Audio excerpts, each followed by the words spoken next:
அனைவருக்கும் என்னுடைய அன்பான காலை வணக்கம். உங்களுக்கு தெரியும், கடந்த சில நாட்களாக பார்த்துக்கிட்டு இருக்கிறீங்க, அரசியலில், பேப்பரில், டிவியில் நிறைய என்னை பற்றி வருது. அது உங்களுக்கு கிளாரிஃபை பண்ணணும், பேசணும் அப்படிங்கிறதுக்காகத்தான். பாரதிய ஜனதா கட்சியில் ஆகஸ்ட் 25, 2020 டெல்லியில் இங்கே வந்து இணைஞ்சு தமிழகத்தில் தமிழக மக்களுக்காக ஒரு 6 ஆண்டு காலம் பணியாற்றுவதற்கு ஒரு பெரிய வாய்ப்பு, ஒரு பெரிய பாக்கியமாக நான் கருதுகின்றேன்.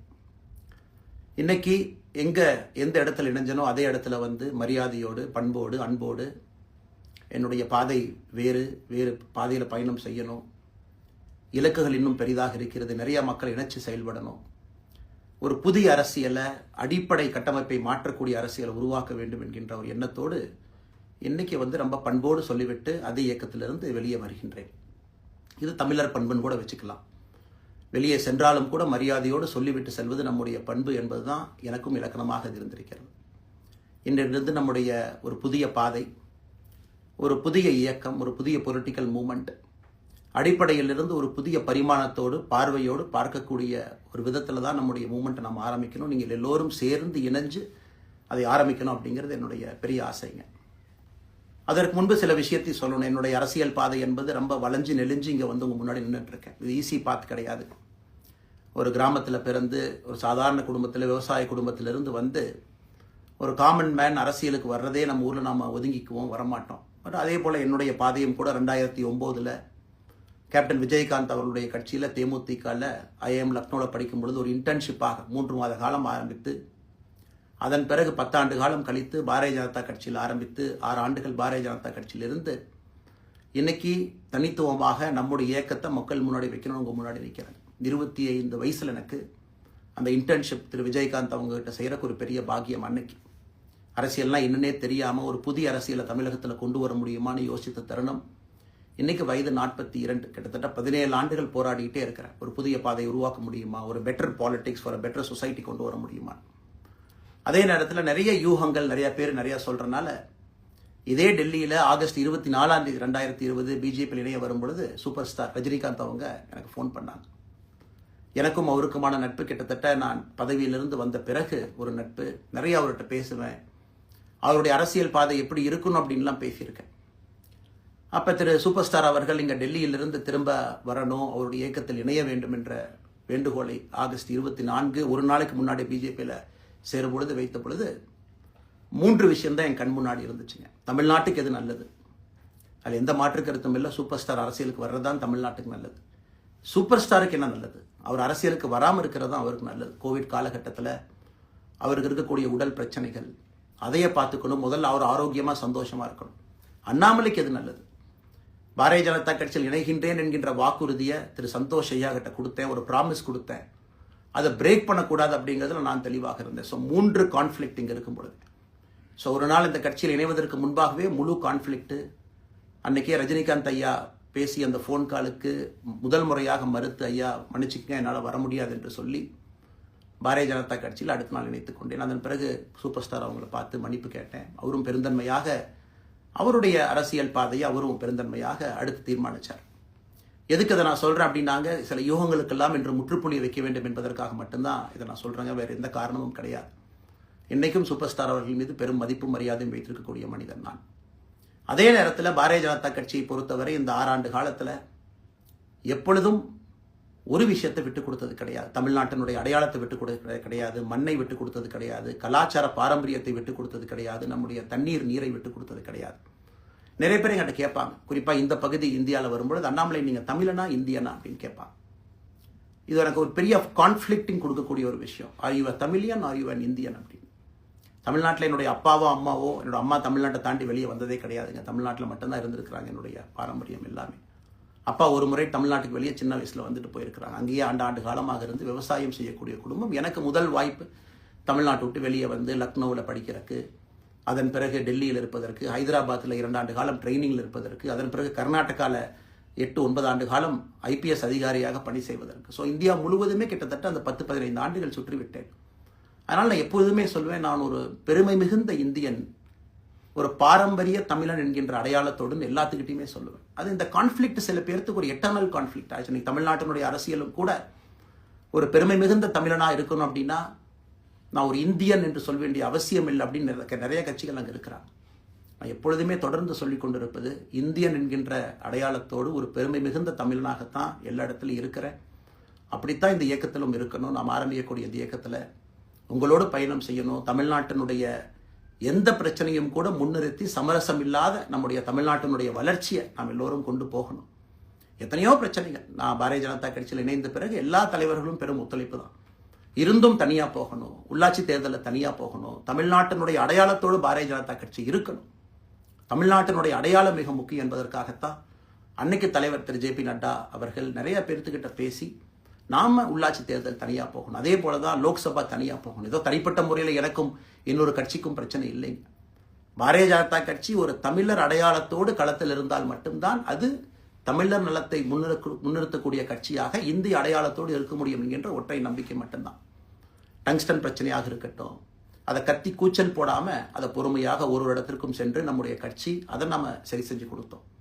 மீத்தேன் ஹைட்ரோ கார்பன் திட்டமாக இருக்கட்டும், நிலக்கரி சுரங்கம் திட்டமாக இருக்கட்டும், எதாக இருந்தாலும் கூட, ஏன் மேகதாத்து அணையில் இன்னைக்கு கர்நாடகாவில் எப்படி டி கே சிவகுமார் அவர்கள் சொல்கிறார்களோ அன்னைக்கு நாங்கள் அணை கட்டியே தீர்வோம் என்று சொன்ன பொழுது தமிழ்நாட்டினுடைய பாரதிய ஜனதா கட்சி கர்நாடகாவில் ஆட்சியில் இருந்த நம்முடைய பாரதிய ஜனதா கட்சியை அன்னைக்கு எதிர்த்து நாம உண்ணாவிரதம் தஞ்சாவூரில் இருந்தோம். எப்பொழுதும் எந்த உரிமையும் விட்டுக் கொடுக்கல. அதே நேரத்தில் அந்த கான்ஃப்ளிக்டை பொறுத்த வரைக்கும் கத்தி கூச்சல் போட வேண்டும் என்கின்ற அவசியம் இல்லை. பொறுமையாக பாந்தவியமாக பேசி நம்ம உரிமையை விட்டு கொடுக்காம செயலாற்ற முடியும் என்பதை ஒரு நாளும் கூட எனக்கு கிடைத்த பொறுப்புகளில் உங்களுக்கு நான் அதை காட்டிக்கிட்டே தான் வந்திருக்கேன். அதனால் இன்னைக்கு திரு மோடி ஐயா அவர்கள் மீது மிகப்பெரிய ஒரு மரியாதை வைத்திருக்கக்கூடிய மனிதன். நாட்டினுடைய பிரதமர், இந்த நாட்டை பாதுகாத்து கொண்டிருக்கக்கூடிய மனிதர். ஆனால் ஒரு லெவல் வரும் பொழுதுங்க, இந்த சின்ன சின்ன பிரச்சனைகள் அப்படியே சேர்ந்து வரும் பொழுது தொடர்ந்து நாமும் அவர்களுக்கு பிரச்சனையாக இருக்கக்கூடாது. ஒரு பிரச்சனையை எடுத்துட்டு போய் இங்கே பாருங்க இந்த பிரச்சனை, இந்த பாருங்க இந்த பிரச்சனை, இந்த பாருங்க அந்த பிரச்சனை, ஒரு அளவுக்கு தாங்க நம்ம சொல்ல முடியும். அதனால தான் பொறுமையாக பாரதிய ஜனதா கட்சியினுடைய முக்கிய தலைவர்களை பார்த்து மிக பொறுமையாக, இது இன்னைக்கு கான்வர்சேஷன் 3 நாளாக நடக்கலைங்க. இதை கிட்டத்தட்ட நான் 1 ஆண்டு காலமாக பாரதிய ஜனதா கட்சியினுடைய தலைவர்கள்ட்ட சொல்கிறேன். 18 மாதங்களாக எனக்கு இருக்கக்கூடிய கருத்து வேறுபாடுகளை மிக பொறுமையாக, வெளியில் கத்தி கூச்சல் போடாமல் மிக பொறுமையாக 18 மாதங்களாக எல்லா இடத்துலையும் சொல்லிக்கிட்டே வர்றேன். டிசம்பர் 4ஆம் தேதி பாரதிய ஜனதா கட்சிக்கு சொன்னேன், நான் கட்சியிலிருந்து வெளியே செல்ல இருக்கின்றேன், இன்றைக்கே உங்களை நான் தயார்படுத்த விரும்புகிறேன், அதனால் நீங்கள் நாளைக்கு நான் எடுத்தோம் கவுத்தம் ஒரு முடிவெடுப்பதாக நீங்கள் நினைக்கக்கூடாது. டிசம்பர் 4, 2024 25 பாரதிய ஜனதா கட்சிக்கு சொல்லியிருந்தேன். தேர்தல் பணியை முடித்துவிட்டு செல்ல வேண்டும் என்று சொல்லியிருந்தார்கள். அதுவும் இந்த கட்சியினுடைய ஒரு உண்மை தொண்டனாக கட்சி சொல்லியிருக்கிறாங்க, தேர்தல் பணியை முடித்துவிட்டு மே கடைசி வரை நம்முடைய பணியை செய்துவிட்டு தான் வெளியே வரணும் அப்படின்னு. அடுத்து நாம் என்ன செய்ய போறோங்க? அடுத்து நாம் இதெல்லாம் பேசிட்டோம், பழசை பேசிட்டோங்க, இருந்ததை பேசிட்டோம். அடுத்து ஆனந்தமாக அன்போடு தமிழ்நாட்டில் ஒரு அரசியல் இயக்கத்தை நாம் துவங்க இருக்கின்றோம். இது அரசியல் இயக்கமா, கட்சி இல்லையா அப்படின்னு நீங்க யாரும் கேட்கவே வேண்டாம். கண்டிப்பாக தமிழகத்தில் அடுத்து நடக்கக்கூடிய தமிழகத்தினுடைய பொது தேர்தலில் நம்முடைய கட்சி போட்டியிடும், அதில் எந்த மாற்று கருத்தும் இல்லை. அதற்கு நம்ம தயார் பண்ணணும், நிறைய லீடர்ஸை தயார் பண்ணணும், நிறைய கேடர்ஸை, வாலண்டியர்ஸை தயார் பண்ணணும், உத்வேகத்தோடு தயார் பண்ணணும். அவங்களுக்கு அந்த ஸ்கில் செட்டை நம்ம உருவாக்கி கொடுக்கணும். அதற்கு கொஞ்சம் நேரமாகும். நாம் அது ஒரு இயக்கமாக ஆரம்பித்து நிறைய மனிதர்களை உள்ளே கொண்டு வந்து அவர்களுக்கு சில இடத்துல அரசியலை சொல்லிக் கொடுத்து எல்லா தரப்பட்ட மனிதர்களையும் உள்ளே கொண்டு வந்து, ஏன்னா பாரதிய ஜனதா கட்சியினுடைய தலைவராக பொறுப்பேற்ற பிறகு நான் முதல்ல போய் ஆசீர்வாதம் யார்கிட்ட வாங்கினாங்க, சமீபத்தில் மறைந்த நல்ல கண்ணையாகிட்ட தான். இன்னைக்கு மண் சார்ந்த அரசியலை முன்னெடுக்கணும், நல்ல மனிதர்களுடைய கொள்கைகள் உள்ள கொண்டு வரணும், எல்லா மனிதர்களையும் உள்ளடக்கிய அரசியலை நாம் முன்னிறுத்தணும். டெக்னோக்ராட்ஸ் பெருமளவில் நமக்குள்ள வரணும், பெருமளவில் நமக்குள்ள டெக்னோக்ராட்ஸ் வரணும். இன்னைக்கு அமெரிக்கா போகிறோம், யூரோப் போகிறோம், அங்கே போய் நமக்கே எவ்வளோ பெருமையாக இருக்கும். ஒரு மிகப்பெரிய நிறுவனம் நிவிடியா எடுத்துக்கங்க, மைக்ரான் எடுத்துக்கங்க, சாம்சங் எடுத்துக்கங்க, இன்டெல் எடுத்துக்கங்க, அங்கே இருக்கக்கூடிய இன்ஸ்டாகிராம், ஃபேஸ்புக், கூகுள், ஆல்பபெட் பார்க்கும் பொழுது வைஸ் பிரசிடென்ட் பார்த்தீங்கன்னா ஒரு தமிழன் அங்கே உட்கார்ந்துருக்கிறான். இந்தியன் என்கின்ற அடையாளத்தோடு அங்கே ஒரு தமிழன் அமர்ந்திருக்கின்றான். என்னுடைய கனவு உங்கள் பல பேர்த்த போல அவர்களெல்லாம் திரும்ப இங்கே வந்து அரசியல்ல ஏதோ ஒரு விதத்தில் கான்ட்ரிபியூட் பண்றதுக்கு நம்முடைய இயக்கமும் நம்முடைய வருகின்ற காலத்தில் நம்ம ஆரம்பிக்கக்கூடிய கட்சியும் அதற்கு உறுதுணையா இருக்கணும். அத்தனை டேலண்ட்டை ரிஃபைன் பண்ணி நம்ம கொண்டு வரோம். தமிழ்நாட்டினுடைய வளர்ச்சிக்கு எல்லோரையும் நம்ம பயன்படுத்தணும். இதுல எங்கேயுமே கூட நான் பெரிது நீ பெரிது என்று இருப்பதை விட ஒரு வளர்ந்த பாரதம், இந்தியா உலகத்துல மிக முக்கியமான இடத்துல அந்த பாரதம் வந்து அமரும் பொழுது முதன்மை மாநிலமாக தமிழகத்தை கொண்டு வந்து நிறுத்த வேண்டிய பொறுப்பு நமக்கு இருக்கு. அதற்கு நம்முடைய பொலிட்டிக்கல் கிராமர், பொலிட்டிக்கல் லாங்குவேஜ் எல்லாமே நம்ம மாற்றணும்.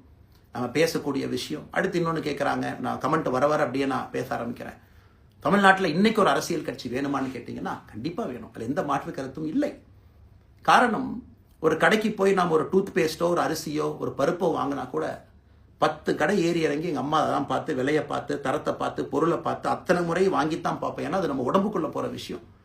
ஆனால் அரசியல் கட்சி இன்னைக்கு எத்தனையோ கட்சிகள் இருந்தாலும் கூட என்னுடைய நம்பிக்கை, நம்முடைய நம்பிக்கை, வருகின்ற காலத்தில் நம்முடைய அரசியல் இயக்கம் கட்சியாக மாறும் பொழுது மக்கள் அந்த தரத்தை பிரித்து பார்ப்பார்கள். தலைவர்கள் எப்படிப்பட்டவர்கள்? நாம எல்லோருமே காமன் மேன் பொலிட்டீஷியன்ஸ். பக்கத்து வீட்டுக்காரங்க மாதிரி தான் மக்கள் நம்மளை பார்க்க போறாங்க. தூரத்திலிருந்து நாம் கை காட்ட போவது கிடையாது. ஏன்னா நாம் யாரும் அப்படிப்பட்ட குடும்பத்திலிருந்து வரவில்லை, அப்படிப்பட்ட வளர்ப்பு நமக்கு இல்லை, நாம் யாரும் அப்படி இல்லை, தமிழனுடைய கலாச்சாரமும் பண்பாடும் இல்லை. அதெல்லாம் கூட நம்முடைய அரசியல்ல முதல் நாள்ல இருந்து கல்ட் பாலிடிக்ஸ்ல இருந்து நம்ம வெளியே வரணும். அரசியல் மாற்றம்னு சொல்றாங்க, ஆனால் அதே கல்ட் பாலிடிக்ஸ். நாம அதில் இருக்க போறது இல்லை. கல்ட் பாலிடிக்ஸ்ல இருந்து வெளியே. அண்ணாமலை என்ன பிறந்த நாளா 10 பேர் கொண்டாடணுமா? அதனாலதான் நம்ம பிறந்த நாள் அன்னைக்கு எதுவுமே நம்ம செய்யல. என்னுடைய பிறந்தநாள் என்பது உங்கள் பிறந்தநாளை போல ஒரு நாள். நான் அரசியல் வருவதை என் பிறந்தநாளை எப்பவுமே கொண்டாடினது கிடையாது. அரசியல் வந்ததுக்காக சில பேர் போஸ்ட் அடிச்சு ஒட்டுறா. அந்த கலாச்சாரத்தையும் உடைக்க வேண்டும் என்பதற்காகத்தான் நேற்று நாம் எதுவுமே பேசலைங்க. இன்னைக்கு நம்ம பேசுறோம். இந்த கல்ட் பாலிடிக்ஸ்ல இருந்து வெளியே வரணும். ஒரு காமன் மேன் பாலிடிக்ஸை முன்னிறுத்தணும். சமரசம் இல்லாத கொள்கை இருக்கக்கூடிய இயக்கமாக அது கட்சியாக முன்னாடி வரணும். அவ்வளவு குவாலிட்டியான லீடர்ஸை நம்ம பில்ட் பண்ணணும். ஒரு முதலமைச்சர் தமிழகத்தை மாற்ற முடியுமான்னு கேட்டீங்கன்னா கண்டிப்பா முடியாது. முதலமைச்சர் இருக்கக்கூடிய 35 கேபினெட் அமைச்சர்கள் மாற்ற முடியுமான்னு கேட்டால் கண்டிப்பா முடியாது. 234 சட்டமன்ற உறுப்பினர்கள் மாற்ற முடியுமான்னு கேட்டால் முடியாது. 39 பாராளுமன்ற உறுப்பினர்கள் மாற்ற முடியுமான்னு கேட்டீங்கன்னா முடியாதுங்க. அவர்களோடு உள்ளாட்சி பிரதிநிதிகளாக இருக்கக்கூடிய கிட்டத்தட்ட 30,000க்கும் மேற்பட்ட பிரதிநிதிகள், பஞ்சாயத்து தலைவரிலிருந்து ஆரம்பித்து கவுன்சிலர்லேருந்து ஒரு கார்பரேஷன் கவுன்சிலர்லேருந்து மேயர்லேருந்து, நம்முடைய நோக்கம் எல்லா இடத்துலையும் கிளீன் பாலிடிக்ஸ் கொண்டு வரணும். எல்லா இடத்துலையும் கிளீன் கவர்னன்ஸ் கொண்டு வரணும். எல்லா இடத்துலையும் ஹானஸ்ட், எஃபிஷியன்ட், கேப்பபிள், வேலையை செய்து முடிக்கக்கூடிய திறன் படைத்த தலைவர்கள் அங்கே கொண்டு வந்து வைக்கணும். அதே நேரத்தில் பாலிடிக்ஸ் என்பது ஒரு ஃபேமிலிக்கு மட்டுமல்ல, தொடர்ந்து நாம மட்டும் இருப்போம் அப்படி இல்லைங்க. நம்ம இயக்கம் கட்சியாக மாறும் பொழுது உங்கள்கிட்டலாம் பேசி நம்ம டேர்ம் லிமிட் கொண்டு வரோம். நாம் ஒரு வித்தியாசமான கட்சினா எல்லோருக்கும் வாய்ப்பு கொடுக்கணும். 140 கோடி மக்கள் வசிக்கக்கூடிய அந்த நாட்டில், தமிழகத்தில் கிட்டத்தட்ட 8 கோடி பேர்த்துக்கு நாம் இருக்கோம். 5.5 கோடிக்கு மேற்பட்ட வாக்காளர்கள் இருக்கும் பொழுது எல்லோரையும் அரசியலுக்கு வாய்ப்பு கொடுக்கணும். டேர்ம் லிமிட் கொண்டு வரணும். எத்தனை முறை எம்எல்ஏவாக இருக்கணும், எத்தனை முறை எம்பியா இருக்கணும், எல்லோருக்கும் அது பொருந்தும், எனக்கும் அது உட்பட. The permanent leaders, permanent MLAs, permanent ministers, permanent MPs, அதை நம்ம உடைக்க போறோம். அது எந்த மாற்று கருத்தும் இல்லை. அது என்னை ஆரம்பித்து முதல் மனிதனாக இந்த இயக்கத்தில் இணைத்துக் கொண்டிருக்கக்கூடிய என்னை, ஒரு சாதாரண ஒரு மனிதனாக என்னை ஏற்றுக் கொண்டிருக்கக்கூடிய ஒரு காமன் மேன் என்னை ஆரம்பித்து எல்லோருக்கும் அது பொருந்தும். இதை நாம இந்த இயக்கம் கட்சியாக மாறுகின்ற முதல் நாள்ல நம்ம சொல்ல போறோம். No chair is permanent for anybody. அதில் நம்ம ரொம்ப தெளிவாக இருக்கின்றோம். புதியவர்கள் வரணும், வந்துகிட்டே இருக்கணும். It should flow like a water. New ideas வரணும், அந்த ஸ்ட்ரீம் போய்கிட்டே இருக்கணும். நம்மை தாண்டி இந்த இயக்கம் நிற்கணும். This movement should stand beyond us, not in name but in purpose and pursuit of excellence. இதெல்லாம் ஏதோ அண்ணாமலை அப்படிங்கிற பேர் கிடையாதுங்க. அதனால தான் ரொம்ப யோசிச்சு நாம கொண்டு வந்திருக்கோம். www.vtheleader.org அப்படிங்கிற அமைப்பு ஏற்கனவே 2020 நாங்கள் எல்லாம் சேர்ந்து ஆரம்பித்த அமைப்பு. நான் பேசி முடிச்சோன்னா அந்த லிங்க் உங்களுக்கு லைவாக வந்துடும். vtheleader.org நீங்கள் உங்களைய வாலண்டியராக இன்னைக்கு பொலிட்டிக்கல் ஒரு மூமெண்ட்டில் உங்களை நீங்கள் நினச்சிக்கணும். நாம எல்லோரும் ஒன்று சேர்ந்து பேசுவோம். அதனால தான் இன்னைக்கு கோயம்புத்தூரில் இன்னொரு அறிவிப்பும் கூட கொடுக்கணும். எல்லாத்தையும் டைரக்டாக எப்படி நம்ம பாலிடிக்ஸ்குள்ளே கொண்டு வர போகிறோம். APJ Abdul Kalam centre for ethics and politics, APJ Abdul Kalam ஐயாவுடைய பேரில் கோயம்புத்தூரில் வீத லீடர்ஸ்க்கு கீழே நாம பாலிடிக்ஸ்ல எத்திக்ஸ்க்காக ஒரு சென்டர் ஆரம்பித்து வருகின்றவங்க எல்லாமே இதுக்குள்ள ட்ரெயின் ஆகி தான் வெளியே வருவாங்க. உள்ளாட்சி தேர்தலில் நிற்கிறாங்க, they will get trained, come and stand in local body election. MLA election நிற்கிறாங்க, they will get trained, they will come and stand in election. அவங்க எங்க நின்னாலும் கூட ஒரு ப்ராசஸ்ல நாம் அவங்கள ட்ரெயின் பண்ணி, அவங்கள ஷேப் பண்ணி, ஒரு கம்யூனிட்டியினுடைய நீட்ஸ் அண்டர்ஸ்டாண்ட் பண்ணி அரசியல் செய்யக்கூடிய மனிதர்களாக நாம் அவங்கள கொண்டு வர போறோம். நாம் யாருக்கும் போட்டி கிடையாது. ஆளுங்கட்சி இருக்கு, நிறைய எதிர்கட்சி இருக்கு, எல்லோரும் இருக்கட்டும், சந்தோஷமா இருக்கட்டும், அவங்கவுங்க கொள்கையை சொல்லட்டும். நம்முடைய கொள்கையும் வருகின்ற காலத்தில் நம்ம எல்லோரும் இணைஞ்சு நம்ம கொள்கையை சொல்ல போறோம். இன்னைக்கு நான் ஏபிஜே அப்துல் கலாம் ஐயா அப்படிங்கிற பேரை உங்க முன்னாடி சொன்னதுக்கான காரணம் என்னன்னா, அவரை நான் மாணவனா பார்த்திருக்கிறேன், ஐபிஎஸ் அதிகாரியா பார்த்திருக்கிறேன், கேள்விகள் கேட்டிருக்கேன், லைவா அவர் பேசினதை கேட்டிருக்கேன். அவர் சொன்ன அத்தனை கான்செப்ட் இன்னைக்கு நமக்கு எப்போ பொருந்தோம், இன்னைக்கு பொருந்தும். எப்பவோ சொன்னார் விஷன் 2020, எப்போ சொன்னாருங்க? 2020. நம்ம 2020ங்கிறது 2000 சொன்னார். நம்ம அந்த கோல் போஸ்ட் அப்படியே மாத்திட்டோம். அது மட்டும் இல்லை, அன்னைக்கு சொன்னாரு கிராமப்புறத்திலிருந்து நகரத்துக்கு யாரும் போகக்கூடாதுன்னா புறா providing urban amenities and rural areas, கிராமப்புறத்தில் அவ்வளவு ஃபெசிலிட்டியை கொண்டு வரணும். அது எல்லாம் கூட இன்னைக்கு யாருக்கு பொருந்ததோ இல்லையோ நம்முடைய சமுதாயத்துக்கு பொருந்தும். அவ்வளோ விஷயங்கள் சொல்லியிருக்கக்கூடிய ஏபிஜே அப்துல் கலாம் ஐயா நமக்கு மிக முக்கியமானவர். அவருடைய கருத்தியல் நமக்கு மிக மிக முக்கியமானது. ஒரு தேசிய மனிதராக, பெருமை மிகுந்த தமிழனாக வாழ்ந்து மறைந்திருக்கக்கூடிய ஒரு அற்புதமான மனிதர். நிறைய நம்முடைய தலைவர்கள் இருக்காங்க. அத்தனை கொள்கைகளும் வேண்டும். ஒரு ஐடியாலஜி பார்த்தீங்கன்னா இட் ரைசஸ் அண்ட் ஃபால்ஸ். எந்த ஐடியாலஜியும் பெர்மனன்ட் நான் பிடிச்சிருப்பேன். கம்யூனிசம் 100 ஆண்டுகளுக்கு முன்பு எப்படி இருந்த ideology, for right movements, for left movement, centrist movement, liberal movement, ஒரு அரசியல் சரித்திரத்தை பார்க்கும் பொழுது அந்த ஐடியாலஜி தன்னைத்தானே மாற்றிக்கொள்ளவில்லை என்றால், அடுத்த தலைமுறைக்கு தேவையான வசதியை செய்து கொடுக்கவில்லை என்றால், அது எந்த ஐடியாலஜியாக இருந்தாலும் அது அழியும் என்பதுதான் காலத்தினுடைய கட்டாயம். நாம் பார்த்துக்கிட்டு இருக்கோம். நாம் அதை தாண்டி நிற்கணும். நம்ம மூமெண்ட் அதையெல்லாம் தாண்டி மக்கள்கிட்ட நிற்கணும். இத்தனை பேர்த்த நம்ம எடுத்துகிட்டு போகணும். பெரிய ரிஸ்க் தாங்க, இது சாதாரண வேலை இல்லை. நம்ம எல்லோருமே மிடில் கிளாஸ் தான், காமன் பீப்புள் தான். நமக்கு ஒரு பெடிகிரி கிடையாது, பிஸ்னஸ் நம்ம அதில் பெருசாக அதுலேருந்து வரல, நமக்கு ஒரு ஸ்டார் வேல்யூ கிடையாது, ஒரு பெரிய பாரம்பரியமான அரசியல் கட்சி ஆரம்பித்து நம்ம கையில் யாரும் தூக்கி கொடுக்கல. நாம் எல்லோரும் கஷ்டப்பட்டு ஒரு படியாக தான் அந்த மூமெண்ட்டை கொண்டு போகணும். அதனால் என்னோடு வர நினைக்கக்கூடிய எல்லோருக்கும் என்னுடைய அன்பு வேண்டுகோள், கொஞ்சம் பொறுமை, கொஞ்சம் நிதானம். ஏன்னா ஒரு செங்கல் எடுத்து வைக்கும் பொழுது அது ஐடியலிசத்தோடு வைக்கிறோம், நேர்மையோடு வைக்கிறோம். தமிழகத்திற்கு ஒரு மாற்றத்தை கொடுக்க வேண்டும் என்கின்ற நோக்கத்தில் அந்த செங்கலை வைக்கும் பொழுது அந்த செங்கலுக்கு கியூரிங் ஆகிறதுக்கு ஒரு டைம் வேணும். அந்த செங்கல் பிடிமானத்தோடு நிற்கணும். அதன் பிறகுதான் அந்த பில்டிங் நிற்கும். இல்லாட்ட அடிக்கக்கூடிய புயல் காட்டுக்கு சாயக்கூடிய பில்டிங்கை நம்ம கட்ட போகிறது இல்லைங்க. அதனால் எல்லோருக்கும் நிறைய பேர் மெசேஜ் போடுறீங்க, மாற்றுக் கட்சியில் இருக்க உடனே கிளம்பி வரட்டுமான்.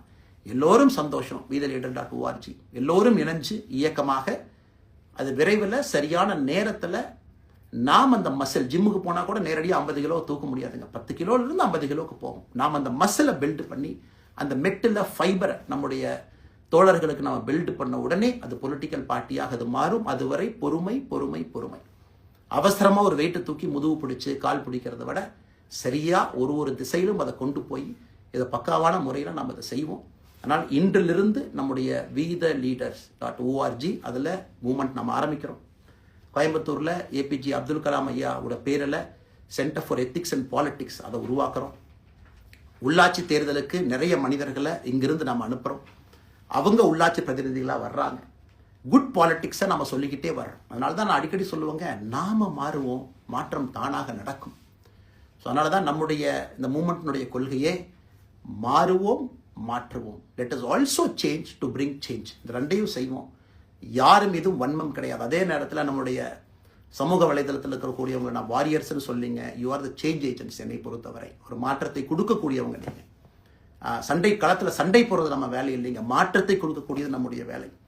கடந்து வந்த பாதையை திரும்பி பார்க்கும் பொழுது கொஞ்சம் சந்தோஷத்தோடு, அதே நேரத்தில் யாரெல்லாம் கைப்பிடிச்சு இவ்வளோ தூரம் கூட்டிகிட்டு வந்தாங்களோ அவர்களுக்கு நன்றி உணர்வோடு, நம்ம முன்னாடி செல்லக்கூடிய பாதை இதுவரை வந்த பாதையிலிருந்து கொஞ்சம் மாறுபட்டு இருந்தாலும் நம்முடைய அனுபவத்தை வைத்து அதற்காக யாரையும் திட்டி தீர்க்கணும்னு அவசியம் இல்லை. சமூக வலைதளத்தில் நாம் ரொம்ப ரெஸ்பான்சிபிளாக இருப்போம். தமிழ்நாட்டில் இன்றைக்கி இருக்கக்கூடிய பிரச்சனை, என்ன கமெண்ட் வேணாலும் யார் வேணாலும் போடலாம், பேசலாம், மைக்கை முன்னாடி இருக்குது, நான் பேசிட்டு போயிடுவேன்னு நினைக்கிறீங்க.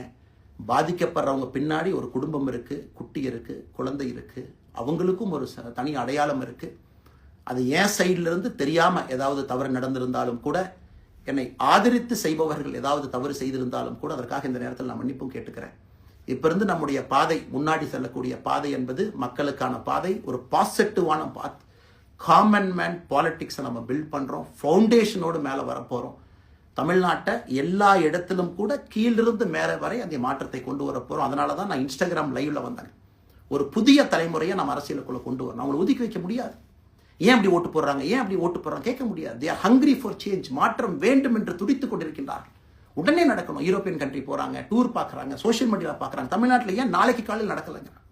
அதே நேரத்தில் நம்முடைய பெரியவர்கள் எத்தனையோ பேர் நான் பார்க்குறேன். வயசான நம்முடைய பெரியவர்கள் நடந்து போகிறது கூட இன்னைக்கு ஒரு பார்க் நமக்கு கிடையாது. சாயந்தரம் ஆனந்தமாக இத்தனை காலமாக உழைத்து விட்டு வீட்டில் இருக்கிறாங்க. ஓய்வெடுக்கக்கூடிய நேரத்தில் கூட ஒரு கிரீன் ஸ்பேஸ் அர்பன் ஏரியாவில் கிடையாது, ரூரல் ஏரியாவில் கிடையாது. இத்தனை 60 ஆண்டு காலம் இந்த நாட்டில் வாழ்ந்தும் கூட கடைசி 20 ஆண்டுகள் நிம்மதியாக இருப்பதற்கான கட்டமைப்பை நாம் உருவாக்கல. ஸோ எல்லாத்தையும் நாம யோசிக்கணும். ஒரு பக்கம் ஜென்சி, ஜென் ஆல்ஃபா யூத் இருக்காங்க, அந்த வேகத்துக்கு தீனி போடணும். இன்னொரு பக்கம் வயதான பெரியவர்கள், முதிர்ச்சி அடைந்தவர்கள், பக்குவப்பட்டவர்கள் இருக்கிறாங்க. அவங்களுடைய கடைசி காலத்தை பக்குவமாக வாழ்வதற்கான வசதியை நாம் ஏற்படுத்தி கொடுக்கணும். அதனால் ரொம்ப நேரம் நான் பேசிக்கிட்டே போலிங்க. அதனால் நிச்சயமாக வருகின்ற காலத்தில் நிறைய பேசுவோம், நிறைய விஷயங்களை நாம் பேசுவோம், நிறைய விஷயங்களை பகிர்ந்து கொள்வோம்.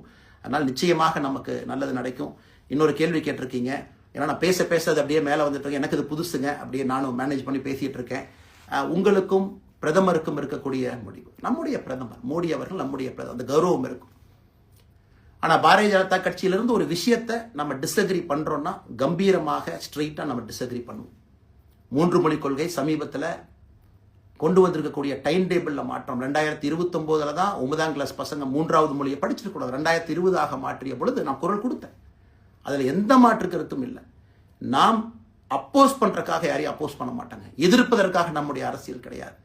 எப்படி திமுகவை பார்க்கின்றோமோ, எப்படி அதிமுகவை பார்க்கின்றோமோ, எப்படி டிவிகேவை பார்க்குறோமோ, எப்படி அண்ணன் சீமான் அவர்களை பார்க்குறோமோ, எப்படி அண்ணன் அன்புமணி அவர்களை பார்க்குறோமோ, எப்படி இங்கே இருக்கக்கூடிய எல்லா தலைவர்கள், அண்ணன் ஜி.கே. வாசன் அவர்கள், ஏசி சண்முகம் அவர்கள், பாரிவேந்தர் அவர்கள், ஜான் பாண்டியன் அவர்கள், எல்லா கிருஷ்ணசாமி ஐயா அவர்கள், ஐயா வைகோ அவர்கள், அம்மா பிரேமலதா அவர்கள், எல்லா தமிழகத்தில் இருக்கக்கூடிய எல்லா அரசியல் கட்சியினுடைய தலைவர்கள் எப்படி பார்க்கிறோமோ அப்படித்தான் நான் பாரதிய ஜனதா கட்சியை பார்ப்பேன். அதற்காக நம்ம போய் ஒரு வன்மமோ எதுவும் கிடையாது. கட்சி அவங்க கொள்கையை அவங்க முன்னிறுத்த போறாங்க. நம்ம இயக்கத்தினுடைய கொள்கை, நம்ம கட்சியினுடைய கொள்கையை நம்ம முன்னிறுத்த போறோம். யாருக்கும் நாம் போட்டி கிடையாது. மக்கள் முன்னாடி தரம் பார்த்து மக்கள் நம்மை தேர்ந்தெடுப்பார்கள் என்கின்ற நம்பிக்கையோடு மக்கள் முன்னாடி நம்ம நிற்கிறோம். அடுத்த இன்னொரு கேள்வி கேட்டீங்க. அமித்ஷாஜி அவங்கள நீங்க பார்த்தீங்க, போட்டோலாம் வந்துச்சு, என்ன விஷயம் அப்படின்னு. அமித்ஷா அவர்கள்ட்டையும் ரொம்ப பொறுமையாக போய் நான் சொன்னேன், இந்த மாதிரி எக்ஸ்பிளைன் பண்ண நான் போகணும். அதே நேரத்தில் நான் யாரிடமும் சண்டை போட்டு விட்டு தமிழகத்தில் உட்காந்து ஐ எம் ரிசைனிங் ஃப்ரம் பார்ட்டின்னு அனுப்புகிற ஆள் நான் கிடையாது. எனக்கு அது பழக்கமும் கிடையாது. வந்து நேராக உங்கள் கண்ணை பார்த்து சொல்லிட்டு, சில தவறுகள் இருந்தாலும் அதையும் சொல்லிவிட்டு போகக்கூடியதை என் பண்பு. அதை நாகரிகமாக செய்ய முடியும் என்று நினைக்கின்றேன் என்று சொல்லிவிட்டு தான் வெளியே வந்தேன். அப்படி தான் ஒரு தலைவர்கிட்டையும் பண்ணேன். அதை நாம் எப்பொழுதுமே பண்ணுவோம். நாகரிகமான அரசியலை முன்னெடுப்போம். சமூக வலைதளத்தில் ஆபாசம் வேண்டாம். சமூக வலைதளத்தில் நல்லதை பேசுவோம். எல்லோரும் அவங்கவுங்க இடத்துல தமிழ்நாட்டு மக்களுக்கு நல்லது பண்ணட்டும். பொறுமை பொறுமை பொறுமை. கடைசியாக இந்த வார்த்தையை திரும்ப நான் பயன்படுத்துகிறேன். பில்டிங் கட்டுறோம், கீழிருந்து கட்டுறோம், அதை சரியான முறையில் கட்டி எடுத்துகிட்டு போகணும். நம்புங்க, கூட இருங்க. 42 ஆண்டுகள் வளைஞ்சு நெளிஞ்சு சுற்றி இன்னைக்கு இந்த இடத்துல உங்கள் முன்னாடி வந்து உட்கார்றேன். நிச்சயமாக நம்ம எல்லோரும் சேர்ந்து ஒரு பெரிய புரட்சியை, மாற்றத்தை தமிழகத்திற்காக, ஒரு பாரத நாட்டுக்குள்ள, இந்திய நாட்டுக்குள்ள முதன்மை மாநிலமாக தமிழகத்தை கொண்டு வருவது மட்டும்தான் நம்முடைய குறிக்கோள். வேறு எதுவும் நம்முடைய குறிக்கோள் கிடையாது. அதற்காக நம்முடைய வாழ்வை அர்ப்பணிப்போம். காத்து கொண்டிருக்கக்கூடிய எல்லோருக்கும், கேட்டுக்கொண்டிருக்கக்கூடிய எல்லோருக்கும் உங்களுடைய பொறுமைக்கு நன்றி தெரிவித்து மறுபடியும் சொல்லிக் கொள்கின்றேன். மாறுவோம், மாற்றுவோம். மிக்க நன்றி. வணக்கம்.